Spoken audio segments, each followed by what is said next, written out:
And this is weird. I read this story this week, and I kept waiting for the other shoe to drop. And there's not a shoe that drops. There's one that sort of rubs. It sort of like lightly taps. But for the most part, this is a pretty positive story of the Senate essentially protecting a record-breaking, the biggest public lands package, if you will, in over a decade, which it protected 1.3 million acres of federal land as wilderness, which is the federal government's most stringent protection. It prohibits roads. It prohibits motorized vehicles. It permanently withdraws more than 370,000 acres of land from mining around 2 national parks, including Yellowstone. It permanently authorizes a program, and this is the part that it's not the other foot dropping, but it's a little bit of a rub. It permanently authorizes a program to spend offshore drilling revenue on conservation efforts. Now, it's good that there's a permanent source of funding there. I wish it wasn't tied into something that has the potential of destroying our environment and for extracting fossil fuels. But, we can always maybe find new funding when we deal with this. But largely speaking, it's just fascinating that something like this could pass with a Senate that is so polarized, A, but B, a piece of legislation that ostensibly one would think would raise the ire of all conservatives. But it also goes to show the power of localities. Right. And what they want, what Americans want when it really is brought down, not into a national paradigm, but in terms of a local paradigm as translated through their federal legislators.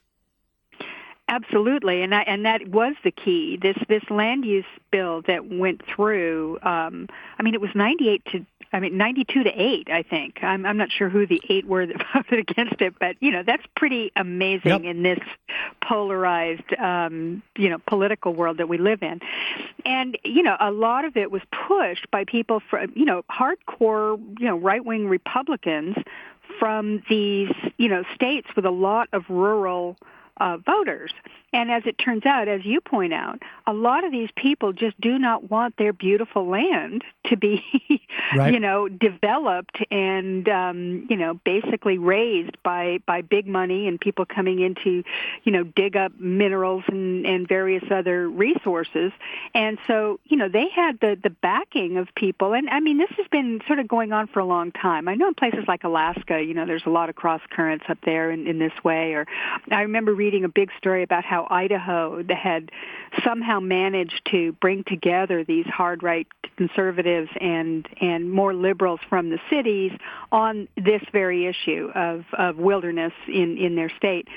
And so, this is one of those situations where you can kind of see where the power of local politics can really make a difference. And in a weird way, it's sort of it's a guidepost for some of this stuff that we're starting to talk about with Green New Deal and various things like that, because it kind of says, you've got to start, if people are really serious about this, it's probably going to be better accomplished through some combination of these big sort of top-down, big ideas and very, strong local activism that can bring people into that. Because, this is one of those things where people, you go, hey, do you want your kids to breathe, polluted air? Do you want to drink bad water? Those kind of things. Do you want to save the planet for your grandchildren? That's the kind of thing you can come out from a number of different directions. And this was sort of was one of those things that kind of illustrated how maybe we could work our way through to doing something real, particularly on these kinds of issues. And, and it also goes back to the idea, and a lot of people said this at the time, that, if you take away the ability of legislators to do something on the national level for their local people specifically, that they can come home and say, look what I did, as they used to do with earmarks, right? that you take away a lot of the sort of grist for the mill that makes government kind of work. It's not a pretty thing necessarily when you look at, earmarks. But on the other hand, it did make it possible to actually pass legislation. Get stuff done. Because you could actually let people, have some accomplishments to take with them. Well, I mean, so just so that people understand what you're saying explicitly, like they would horse trade. You want to be able to show up at some ribbon cutting ceremony of a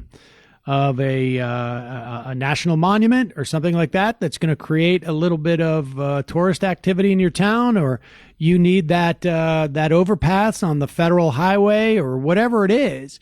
Earmarks would basically allow there to be horse trading, bring people on board. And to a certain extent, that's what we saw with this bill. Like you say, you've got, three, one, a new national monument in California, and two expansions of existing national parks, Death Valley and Joshua Tree in California. But then the rest went to Georgia, went to Mississippi, went to Kentucky, Utah, Washington State, Montana. You had people in New Mexico. So you've got a lot of red to purple states, some Democratic states as well, of course. But this is, people were getting basically their candy, as it were. And then, there are, I imagine, senators from states that didn't get anything to bring home. They still have a constituency that is like, yes, we're glad you're not mining out in front of Yellowstone. Even if I'm not even near Yellowstone, that's a good thing. And so it was fascinating in that way. And like I said, I read the piece and I was like, where's the hitch here? And arguably that hitch is, to a certain extent, the offshore drilling revenue being earmarked for it, but it is a direct source of revenue. And maybe one, hopefully, that can be replaced in the future when we have other means in which to generate energy. And let's take a break. When we come back, we'll talk a little bit about the Green New Deal and Mitch McConnell's very cynical, and who knows how effective, attempt to embarrass Democratic senators by having a vote on it in the Senate. I'm not sure that it's going to work out the way Mitch McConnell thinks it will. We got to take a quick break. I'm Sam Seder. This is Ring of Fire Radio.